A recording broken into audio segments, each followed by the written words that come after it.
everyone. Welcome to this month's FEMA Region 3 Coffee Break webinar, Conducting a Risk Assessment. This webinar will guide you through the risk assessment process for your hazard mitigation plan. Here we have our technology tour slide, which will help us navigate the Zoom platform during this webinar. All participants on the call are currently on mute. This will help to reduce background noise since there are so many of us on the call. You may use the chat panel to ask questions. And if we have time at the end of the webinar, we will keep the chat open for any additional comments or questions that come through. Should we not get the chance to respond to your question, you can reach out to our presenters via email. Their contact information will be provided at the end of the webinar. When it comes time for polling questions, they should pop up for you to easily answer. If you are experiencing a lot of technical difficulties using the polling function, please type your response to the poll in the chat. You must respond to all polling questions and attend the webinar in its entirety to be eligible for professional accreditation. This coffee break webinar is being recorded, and I will talk more about that on the next slide. So as I mentioned, this webinar is being recorded. The recording may be used for future reference to share with people who could not attend this coffee break. It may also be used otherwise at FEMA's discretion. And by attending this webinar, you agree to these conditions. The webinar recording and a copy of the PowerPoint slides will be shared with all Eventbrite registrants and webinar attendees after the coffee break ends. Again, welcome to today's coffee break webinar, Conducting a Risk Assessment. We have a really exciting agenda lined up for you all today. Joshua Norris with FEMA Region 3 will begin by providing an overview of the risk assessment process. Will Melville, who's also with FEMA Region 3, will discuss how to leverage existing tools and data to conduct your risk assessment. Marcia Barden and Bridget Cantwell with Maryland Department of Emergency Management will talk about the risk assessment process that was conducted for the Maryland State Hazard Mitigation Plan. Lauren Chilton and Caleb Goody with Howard County, Maryland Office of Emergency Management will be giving us a look at risk assessments from a local level. And finally, we'll wrap up with relevant resources, announcing future coffee break webinar topics, provide information about how you can receive professional credits for attending this webinar in its entirety, and have a Q&A. So our first presenter is Joshua Norris. Joshua is a FEMA Region 3 community planner embedded within the Maryland Department of Emergency Management and is FEMA Region 3's lead high hazard potential dam mitigation planner. With over 6 years of experience advancing hazard mitigation at the state and federal level, Joshua works with FEMA Region 3 partners to cultivate community resilience through partnerships, training, and resources. And with that, I will pass it off to Joshua. Thank you, Alyssa. So as you mentioned, I'll begin by providing an overview of the Hazard Mitigation Plan risk assessment process. Then our guest presenters will share information from a FEMA state and local perspective.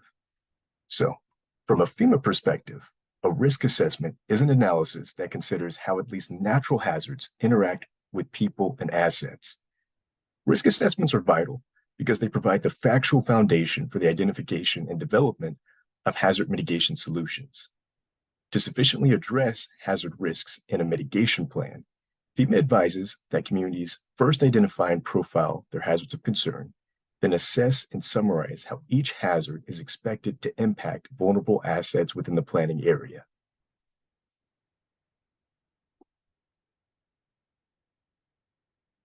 The updated local mitigation planning policy guide is available on FEMA's website and took effect on April 19th, 2023.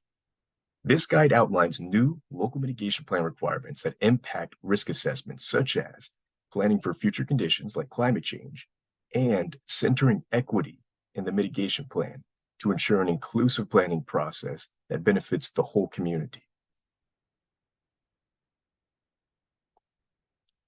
So the hazard mitigation plan requirements specifically reference natural hazards, which are sources of harm or difficulty created by meteorological, environmental, or geologic forces. However, communities and other mitigation stakeholders are encouraged to consider all hazards, including technological and human-caused hazards, within the risk assessment.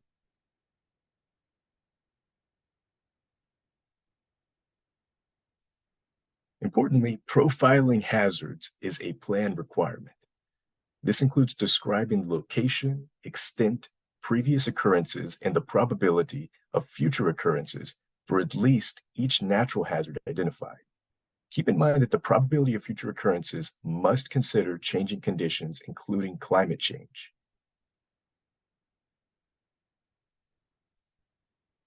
To understand hazard risk, local hazard mitigation plans must describe how vulnerable assets, including underserved communities, socially vulnerable populations, structures, critical lifelines and infrastructure, natural, historic, and cultural resources, and valued activities are impacted by each profiled hazard. So when developing a risk assessment, make sure to consider hazard-specific impacts to each community lifeline.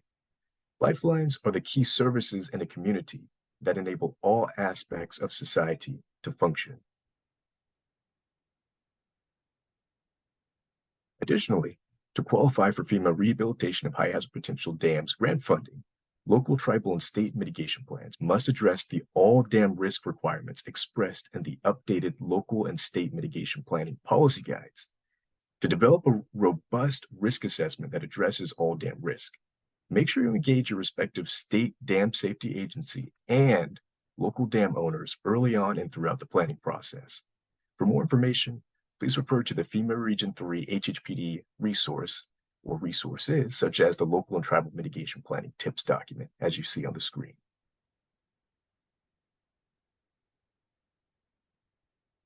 There are three major impact assessment methods that should be used in a risk assessment. For one, there is the historical analysis approach, which uses past hazard impact data, such as building damage, to help predict future impacts from similar events. This approach should be used when no other data is available, since it does not account for future conditions. An exposure analysis approach uses geographic information system-based mapping to visualize where the location of vulnerable assets overlaps with areas that are hazard-prone. And lastly, there is the scenario analysis approach, which uses explanatory narrative alone or narrative supported by modeling software to generate an estimate of how specific hazards will impact vulnerable assets in the planning area. FEMA Region 3 has developed several technical assistance resources to help stakeholders conduct a robust hazard mitigation plan risk assessment. These resources are available at FEMA Region 3's FEMA.gov webpage.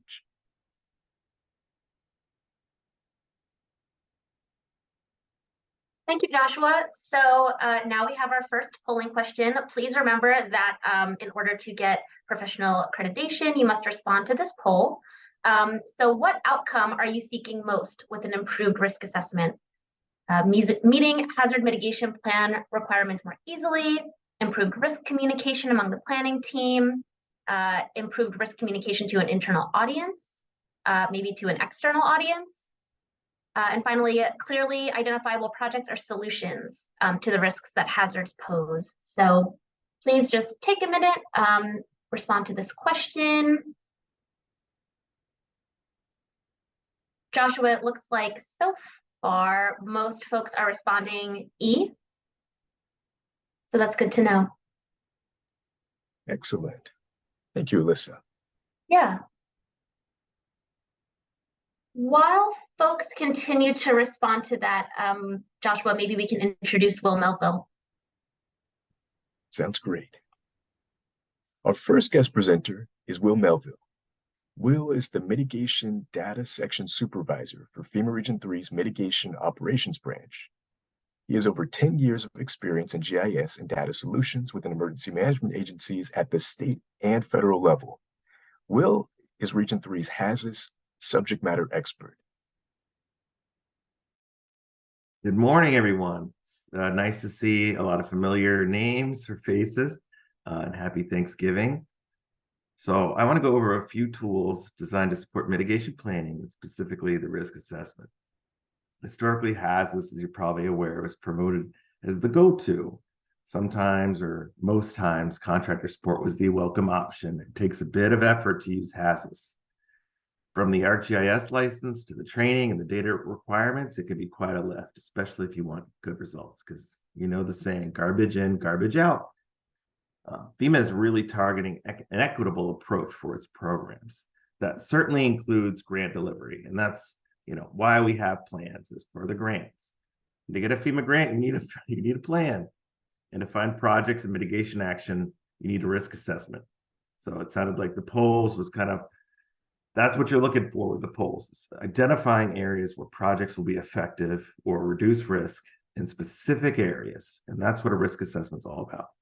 So I'm going to present a few tools that give you a head start on using data to drive your mitigation strategy. Including information from these tools is the very least a solution, but it's also a starting point for a more comprehensive risk assessment. You have the NRI, which is the FEMA's newish out-of-the-box risk assessment tool. So you may not need to use hazards there, and it'll give you loss profiles for more than a dozen different hazards. I believe it's 18. These are all natural hazards, of course. It'll give you a risk score and give you reports. We'll talk about that a little bit. We have the CGIS tool, which gives you it's a new screening tool specifically for the BRIC grants as part of the Justice 40 initiative, which will give you a binary result, meaning true or false, like yes or no. Is your community disadvantaged or not? We'll look at that a little bit.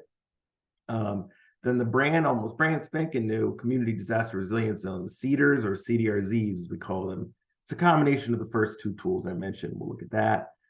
And then Josh kind of gave you a sneak peek a little bit at the risk assessment guide that FEMA Region 3 has developed, which gives you, we'll talk a little bit more about maybe advancing the mitigation planning and more advanced risk assessment, you could say. And then finally, we're going to take a quick look at the brand new YouTube videos.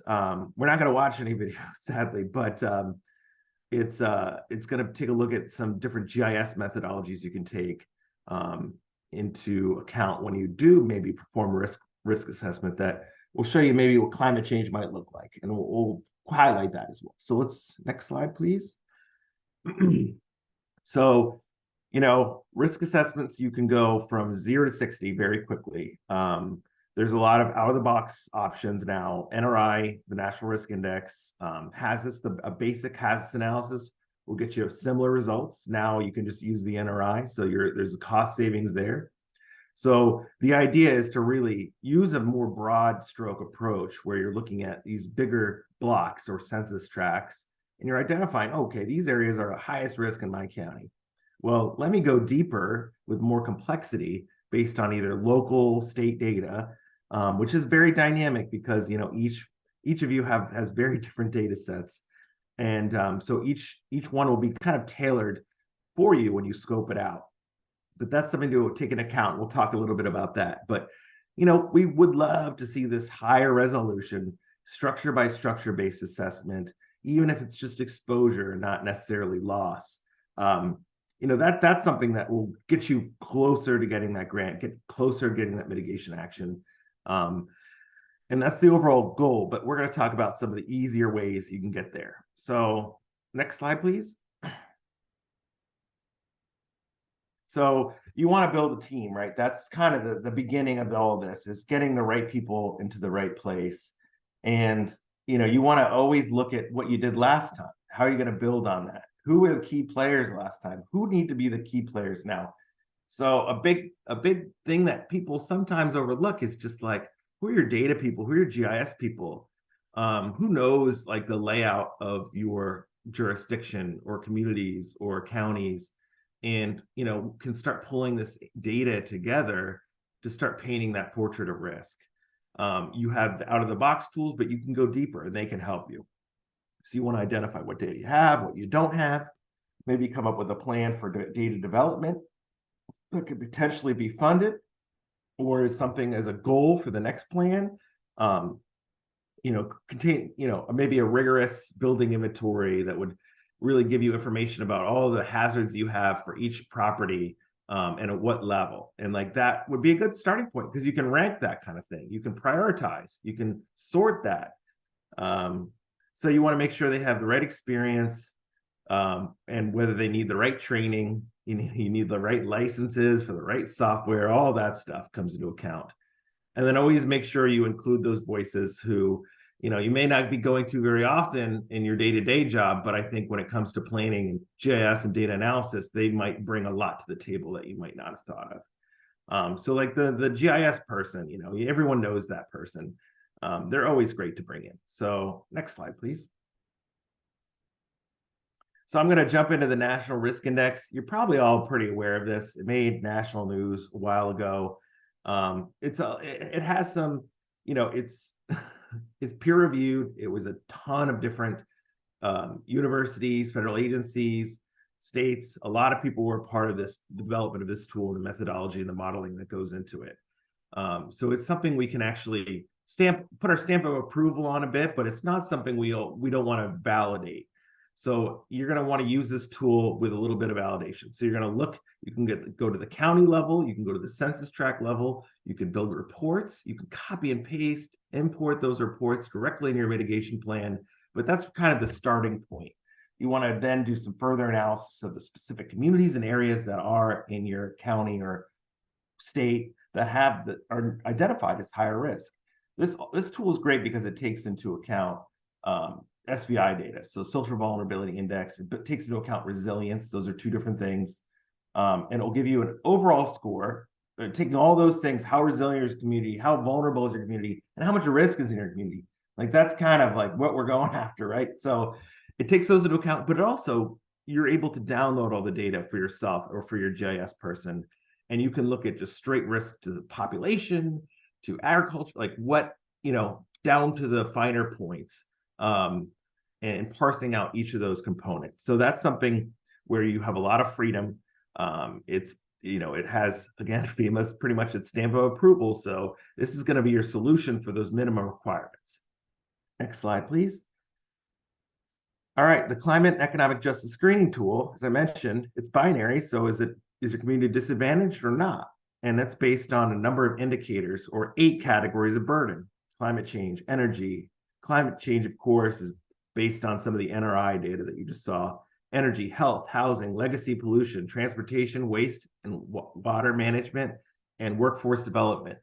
So it's a lot of census data it pulls together, and it's a lot of other various data sets from national data sets that are all threshold based. So if you're above a certain percentile, you basically unlock that disadvantaged community.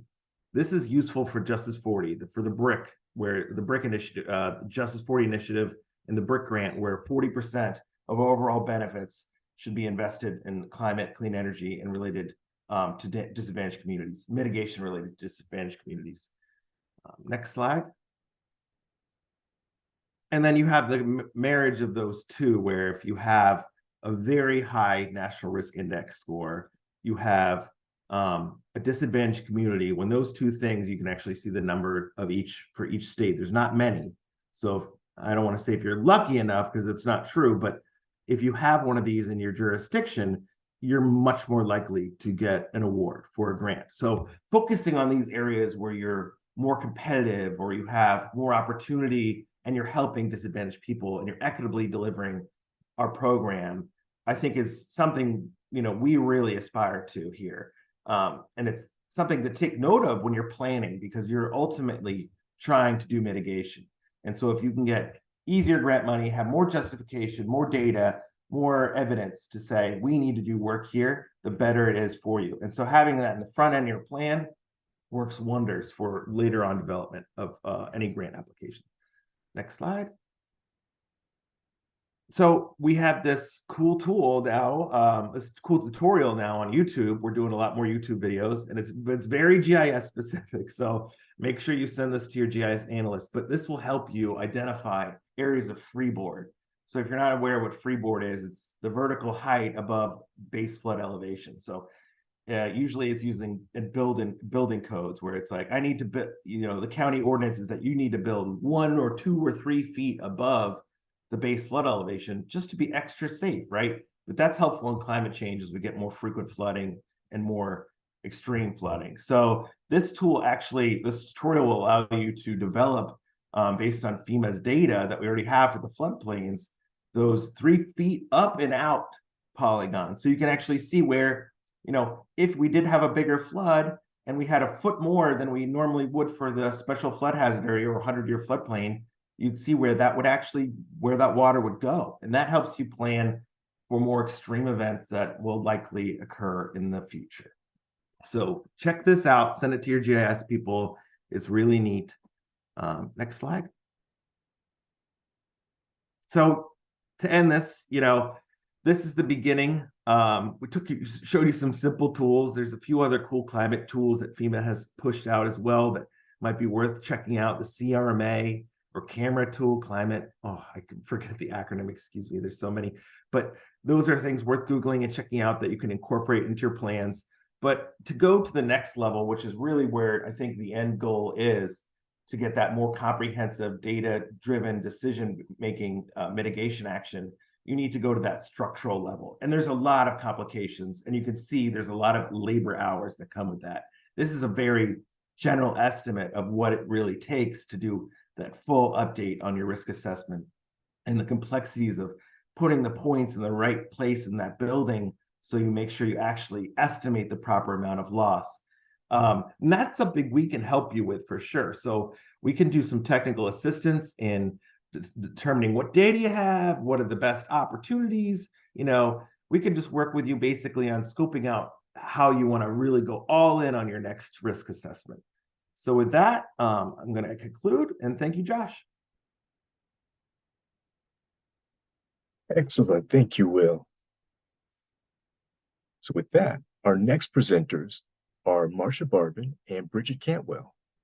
Marcia is a hazard mitigation project officer with MDIM, the Maryland Department of Emergency Management. She transitioned to hazard mitigation 3 years ago after 25 years in emergency services. Her roles at MDIM include grant management with local jurisdictions, as well as hazard mitigation plan development. Bridget is a hazard mitigation contractor with MDIM. She has a background in environmental planning and GIS.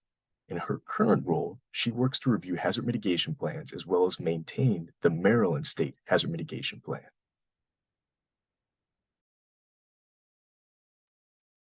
Thank you, Joshua, and thank you, Joshua and Will, for sharing the foundation of Maryland's 2021 HMP update, as well as the future of everyone's risk assessment for all of our HMPs. As emergency managers, our goal is to protect life, all life and property. When we function in a mitigation role, we determine natural and man-made assets, and then we determine communities that are most vulnerable to these natural and man-made threats. For Maryland, the planning committee that develops and annually reviews our state hazard mitigation plan is called the Mitigation Advisory Committee, or it's MAC for short. The MAC consists of over 20 to 30 stakeholders, including numerous government agencies, such as the Departments of Commerce, Natural Resources, and Housing and Development. Nonprofits, environmental experts, and utility and infrastructure entities also are represented. The MAC and contracted consultant together perform the state risk assessment for Maryland's hazard mitigation plan. Now, MDIM's planning committee utilized FEMA's 4 steps for conducting risk assessment. The diversity of the MAC easily contributed data and expert opinion on how hazards impact the assets they oversee. This is a concept MDIM will highly be encouraging to our local jurisdictions in the future. So the table here are the hazards used in the 2021 plan as determined by the MAC.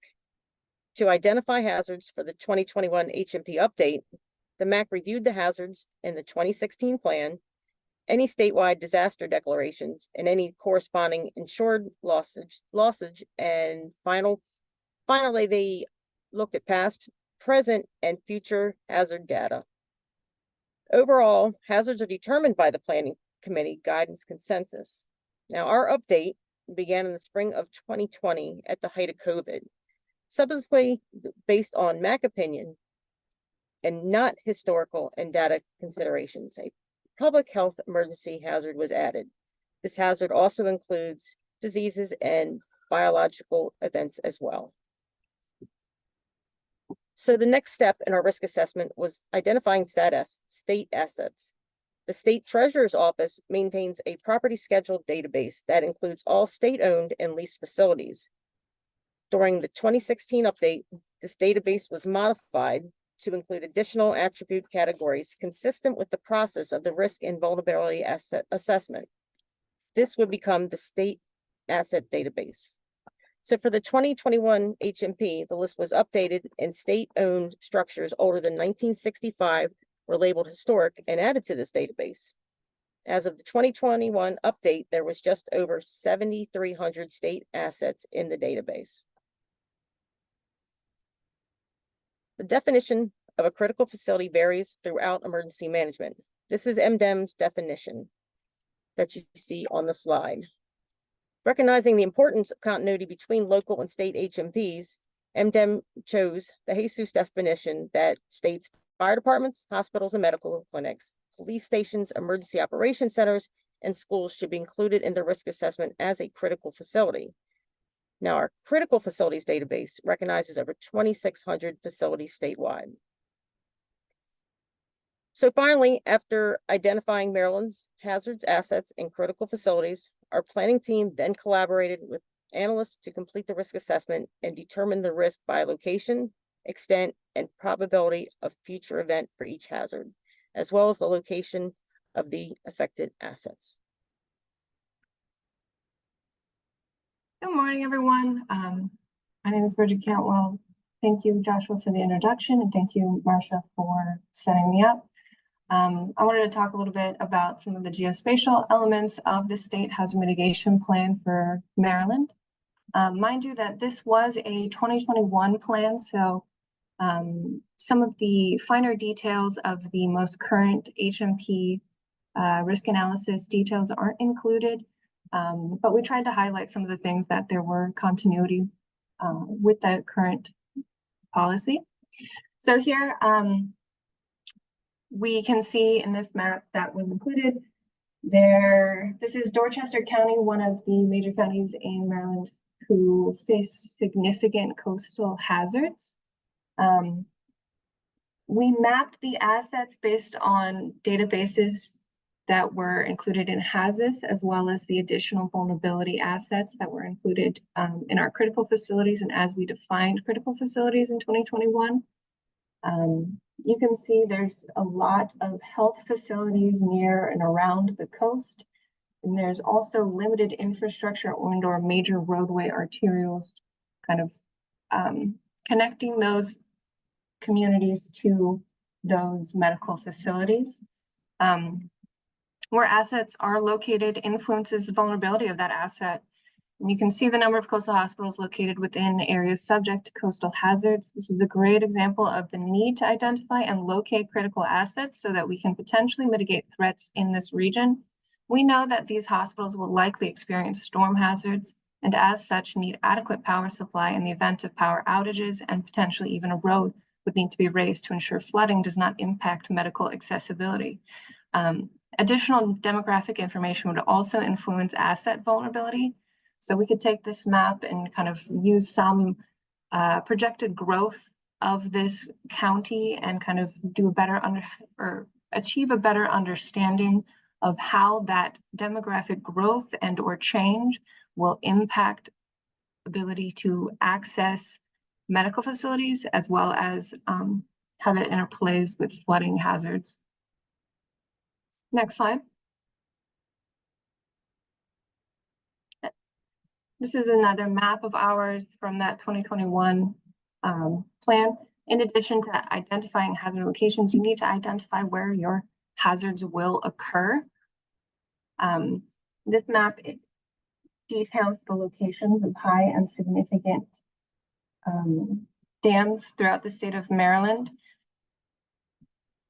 Understanding the location of these dams allows us to target specific HHPD grant outreach, as well as better educate the public as far as their likelihood of risk for a high hazard significant dam hazard.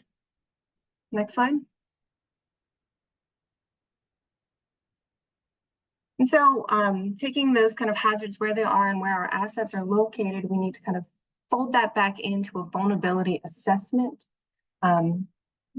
This includes probability of future hazards. We did this via a climate assessment or climate change assessment.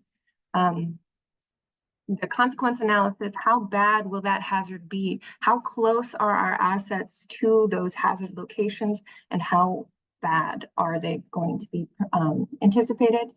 And then demographic information, how many people will be impacted by hazards, and then also land use changes. How will these hazards change over time as our communities change? As mentioned, Will Melville mentioned, there's a lot of new data sets that seek to specifically address vulnerability in communities. Social vulnerability index, your EDRCs, your CDRZs, and even beyond the FEMA ones. There's additional statewide. I know Maryland has a specific definition for underserved communities as well. And understanding a community's vulnerability is key to understanding risk. One key element of the Social Vulnerability Index, which is the data set output by the CDC, is your transportation vulnerability. If you understand that a specific community does not have a car, you can understand how they're going to be impacted by a coastal flooding event that would likely impede their ability to evacuate a community.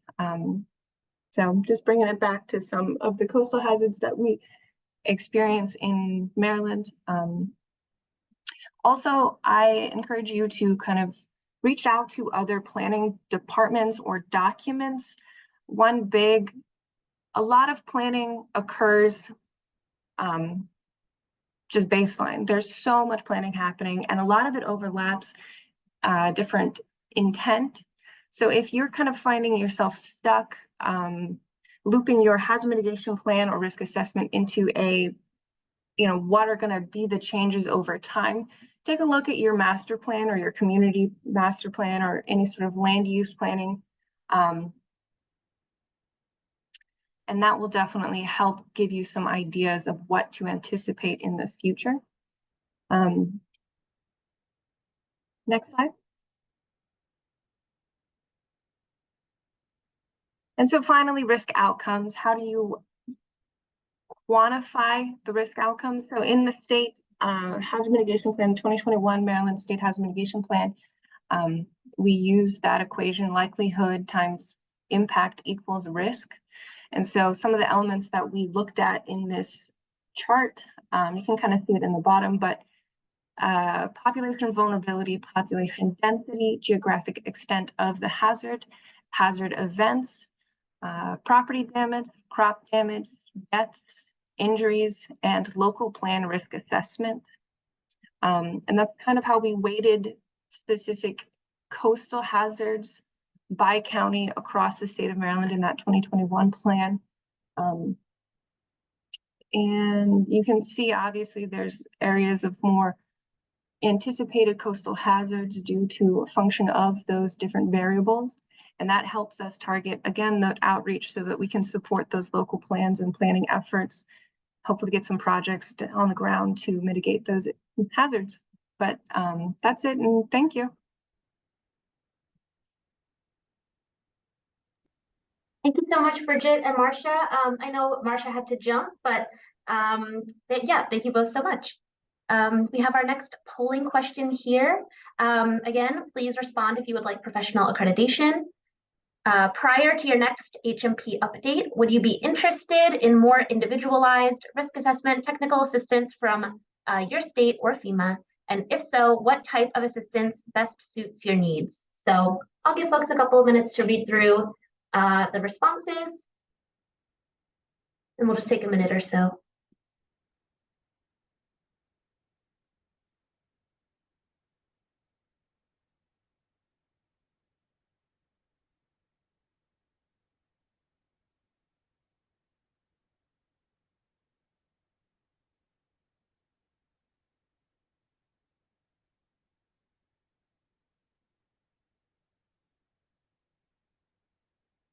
All right. Well, while folks are still responding, Joshua, it looks like responses are pretty spread throughout each answer. we can move on to our final presentation. That sounds great. Right. Well, thank you very much, Marcia and Bridget. And also, once again, thank you, Will, for your excellent presentations. So with that, our final presenters are Lauren Chilton and Caleb Goody. Lauren has worked for the Howard County Office of Emergency Management since May of 2022. She manages the hazard mitigation and outreach / education programs, serves as an on-call emergency manager for the county, and led the most recent 5-year update of the county's natural hazard mitigation plan. Caleb has worked for the Howard County Office of Emergency Management since August of 2021. He manages the operations and logistics program, supports various projects with the alert and warning program, and led the 2023 update to Howard County's hazard identification and risk assessment, the HIRA.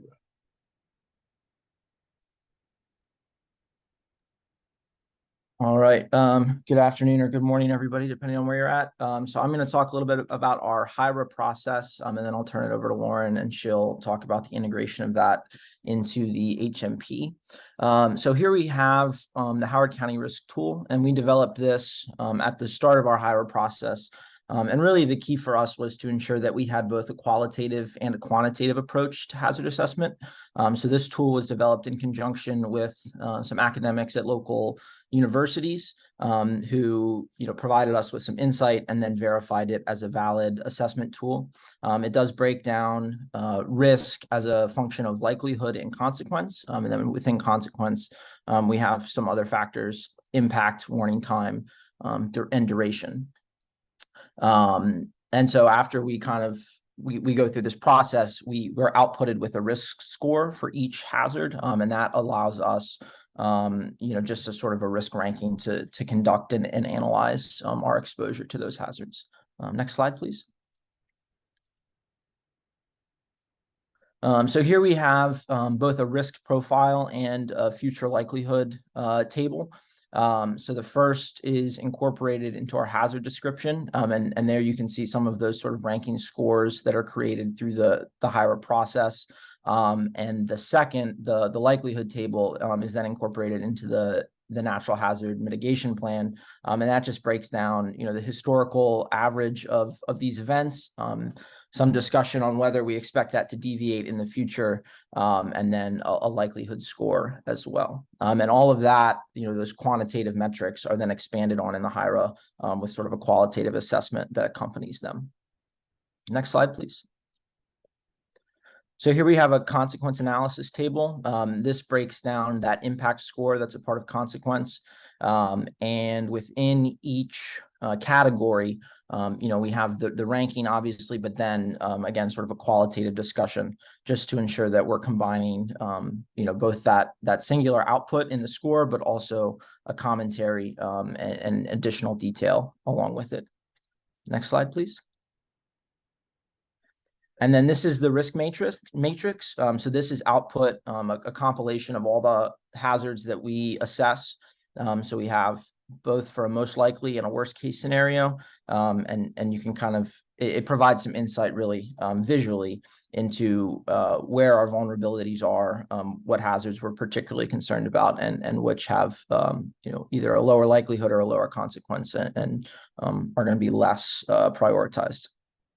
Next slide, please. And then just a little commentary on our HIRA process. So it's a 5-step process. For us, it takes around 8 months. So we began in July of 2022. Our first step is to assemble a multidisciplinary steering committee that consists of representatives from across Howard County government, as well as local community stakeholders that can provide insights on specific industries, specific hazards based on their expertise. The steering committee is tasked with identifying the hazards that we'll assess, and it also provides feedback along each step of the process. Next, we work with subject matter experts to help create most likely and worst case scenarios for each hazard. Those scenarios are used in the following step, where we perform an initial consequence analysis, which identifies initial scores within the risk tool. We then bring in subject matter experts to validate those scores and provide key qualitative insights. We'll also, we create and publish a community hazard survey, and this allows us to assess public perceptions for each hazard, and garner where we may need to do more outreach or more, more education regarding certain things. And then finally, we regather the steering committee that verifies those results before we publish. Next slide, please.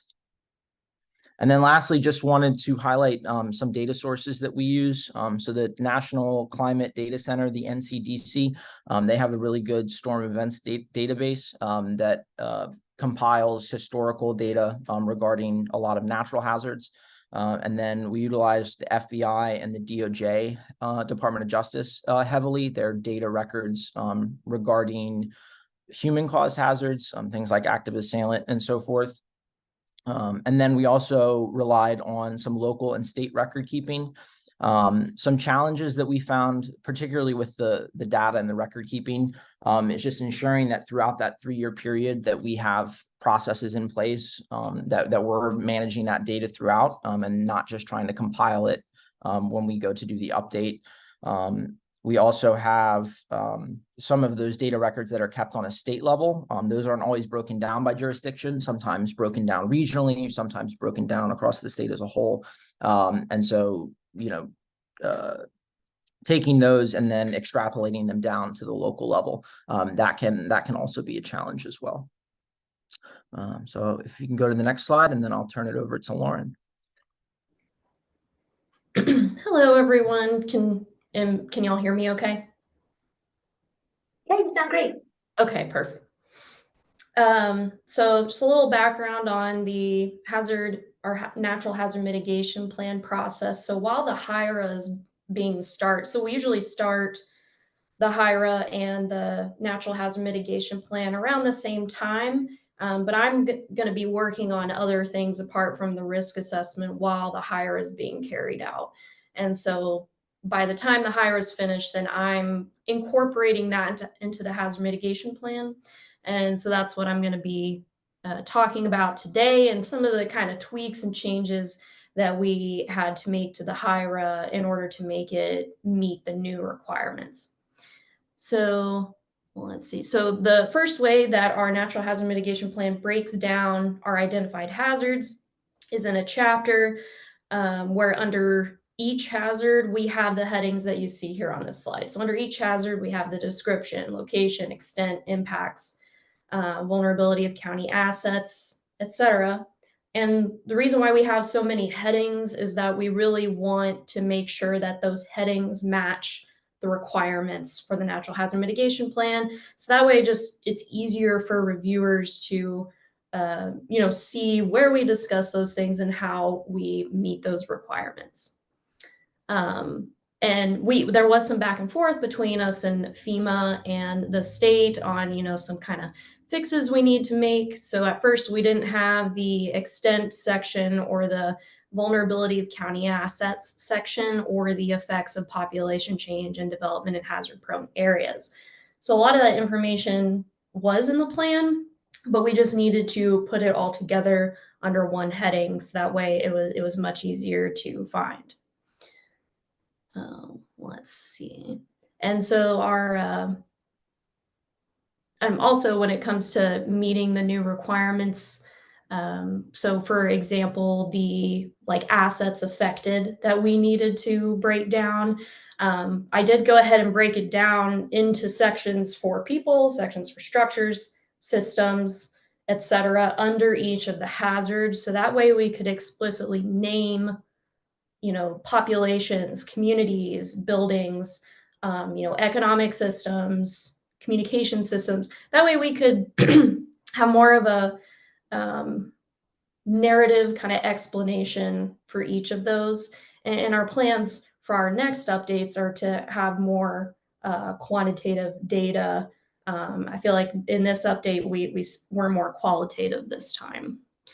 But for example, under our lightning hazard, we talked about, the people that are vulnerable. We talked about people that are outdoors during summer afternoons and evenings, unhoused populations, those without cell phones to receive weather alerts, those with occupations that keep them outdoors, and those without a vehicle to quickly get to safety.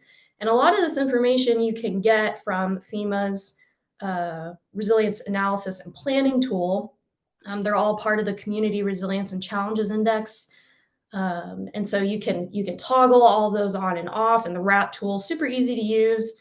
I'm not a GIS professional, but it was fairly easy to use.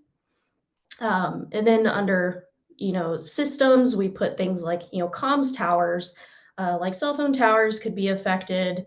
And we talked about, our historic buildings that are concentrated in certain areas, like our historic Ellicott City and our Lawyers Hill district, or just taller buildings in general could be, of course, more vulnerable to lightning. And then like activities that have value.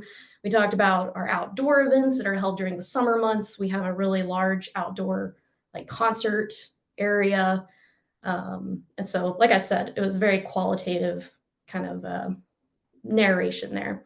And then for population and development changes, we added that heading specifically as well, where we a lot of times we referenced the like demographics chapter that is, or the profile of your community chapter that's required for the hazard mitigation plan.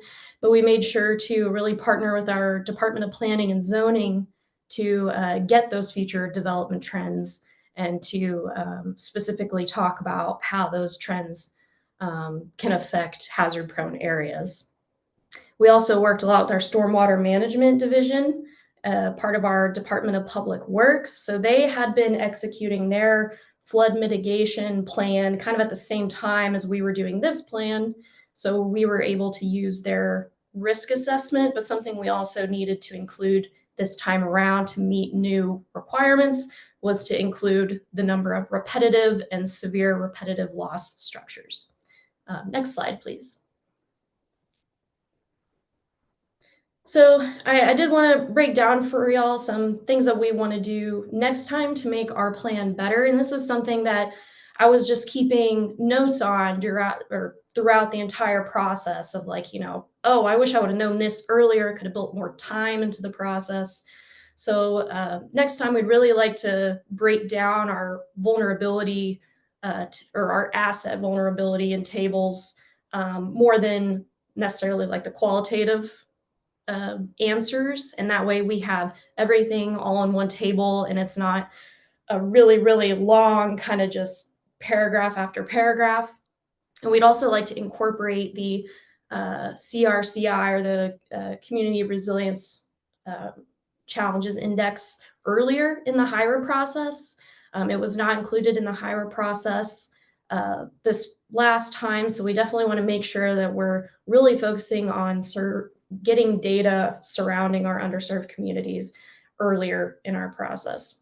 And also, I'd like to incorporate more workshops with our joint steering committee to really drill down on naming specific assets that are at risk and maybe developing some worksheets, because we had maybe like 50 stakeholders part of our joint steering committee. So making sure that we really get that specific data that we need, not only quantitative but qualitative from all of our stakeholders. And then finally, it's really important to flesh out time to work with your GIS professionals, because sometimes you just don't know what you don't know, and meeting with someone who is specialized in those products and the data you're going to need, and what you can get, what you can't get, you just got to talk to that person that knows more than you do. And doing that way in advance is very, very recommended. I think we started, it took us about a year and a half, but I wish we would have started maybe 2 years, maybe even farther out. And we did do this update in-house, which I think takes a little longer than if you work with a consulting group. But yeah, so that's kind of some of our lessons learned and how we met the requirements this time around. Thank you.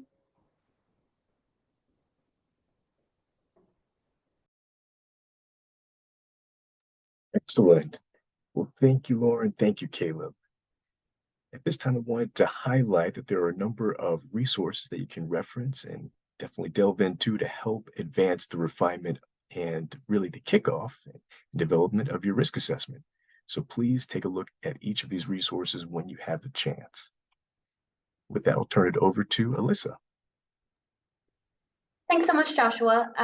Before I speak to this slide, I see there's a lot of discussion in the chat about the polling questions. If you responded directly to the poll using the polling function, that's awesome. We have those responses archived. If for some reason you had some technical difficulties responding to a polling question and put your response in the chat, that also works and is great. If for some reason you missed the poll, I can circle back to that once we're finished here while we're answering questions. So it should be all good. We have some upcoming webinars. We have 2 planned thus far, but we're working on the rest of the calendar year. In January, we have connecting funding opportunities to mitigation actions. And then in March, we have elevating dam safety through hazard mitigation planning. So 2 really great topics, and you can register for these on our Eventbrite page, which is listed here. You will all get a copy of this PowerPoint that includes all links. Follow-up emails should be sent after the holiday next week. So you should feel free to register for upcoming webinars. You can register for our Region 3 Resilience Report newsletter and coffee break announcements. Everyone's favorite topic, professional accreditation. If you attended this webinar in its entirety and responded to the polls, you are eligible for 1 ASFPM credit or 1 AICP credit. It's linked here. And so you can log those credits. We will also be sending out certificates after this webinar ends throughout next week. So here are folks' contact information for all of our presenters. I see that we have around 8 minutes left. So Joshua, I'm going to look through the chat and through the Q&A panel just to see what's come through. Sounds good. I started to respond to some of the questions via chat. Oh, perfect. Okay. Okay, I'm wondering where to start here. Maybe, is there a way to track changes to hazards and risk over time?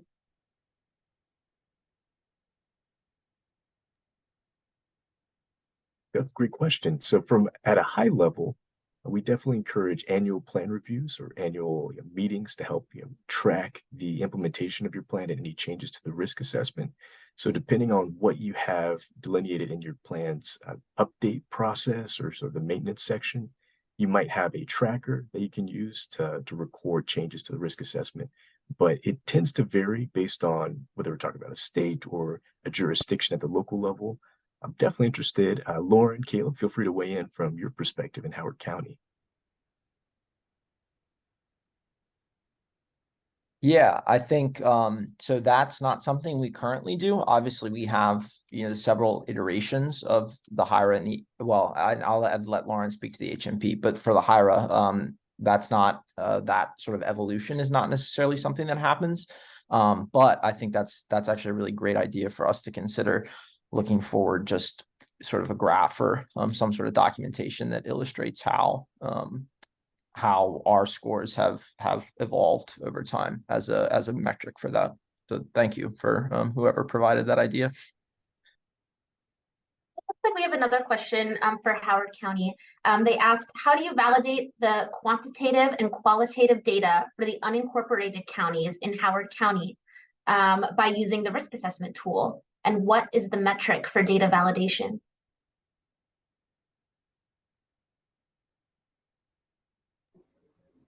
Yeah, could you repeat that? Was it for unincorporated communities? Was that?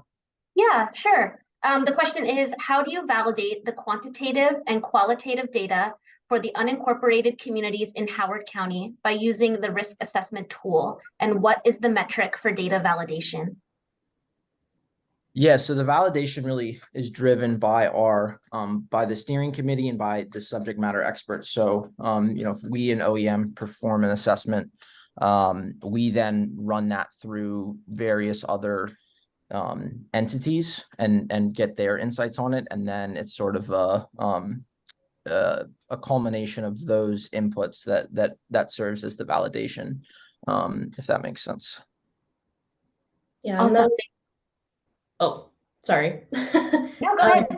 Yeah, so I think, I mean, Caleb could describe these better, but I mean, we do hold all those workshops for all the stakeholders to be involved and to really answer like specific questions about each hazard as well, and to give their input on the scenarios. And so it's more than just meeting at a table and discussing. There are like very specific questions that are asked, and that's how a lot of the data is gathered.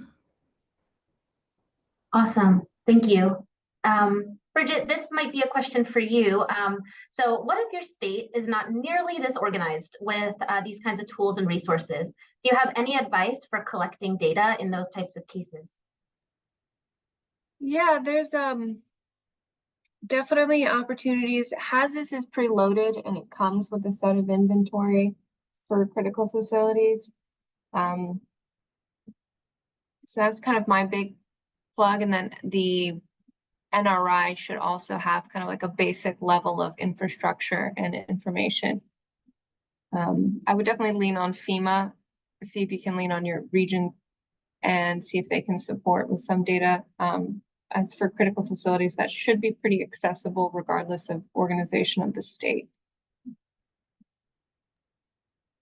Thank you. Will, I think this could be a question for you. So will the NRI and other tools ever be transformed or updated to jurisdictional boundaries instead of census tracts? A good question, yeah. But sadly, all of the data from the buildings to the populations and the demographics are based on census tracts. So, I've seen a lot of people that have done composite analysis to aggregate, summarize, I guess you could say, or average the scores to that specific boundary that you have. If it's if there's 3 census tracts and a fourth, and the half of the fourth is in that community jurisdiction, then you would you would kind of aggregate and summarize half of that actual census tract itself, if that makes sense. But yeah, they do annual updates, and so you can look forward to anything coming that way, but I don't think they will ever change off the census tracts, to be honest. Thanks, Will. By the way, we have around 2 minutes left. I'm just gonna do this and go back to our second poll, because I know some folks wanted the chance to respond to this. So if you did not get a chance to respond to this poll, please put your answer in the chat and we'll count that towards professional accreditation. Maybe we have time for one more question. And this one looks like it's for Howard County. So did you consider Community Lifeline's impact analysis in your risk and vulnerability assessment for your HMP?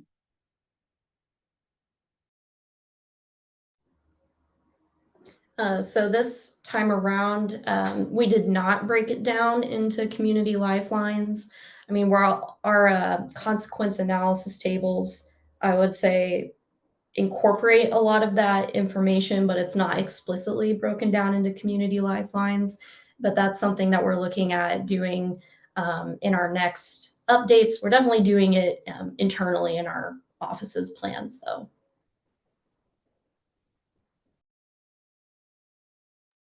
Great, thank you.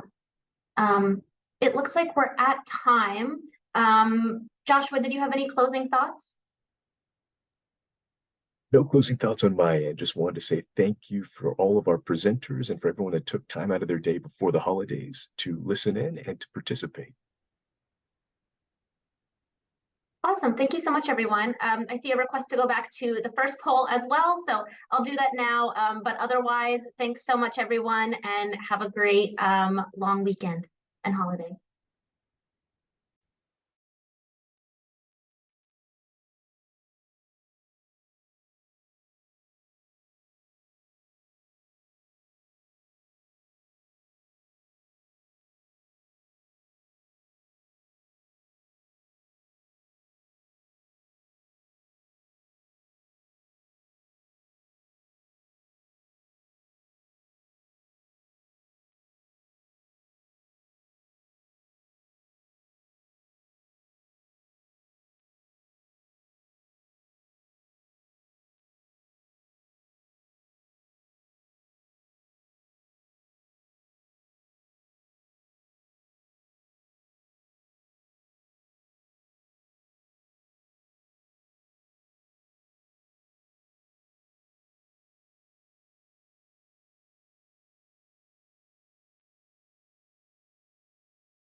A question about the slides. So this webinar recording and a copy of the slides will be sent out after the webinar. So I guess not the script, but the recording will.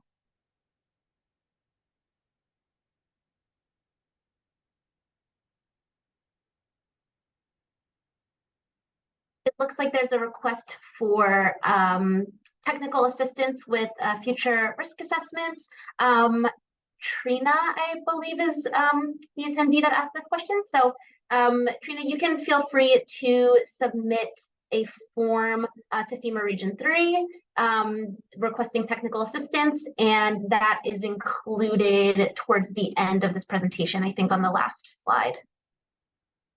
And I will send these slides out next week, and so you can access that link. Here's the linked form.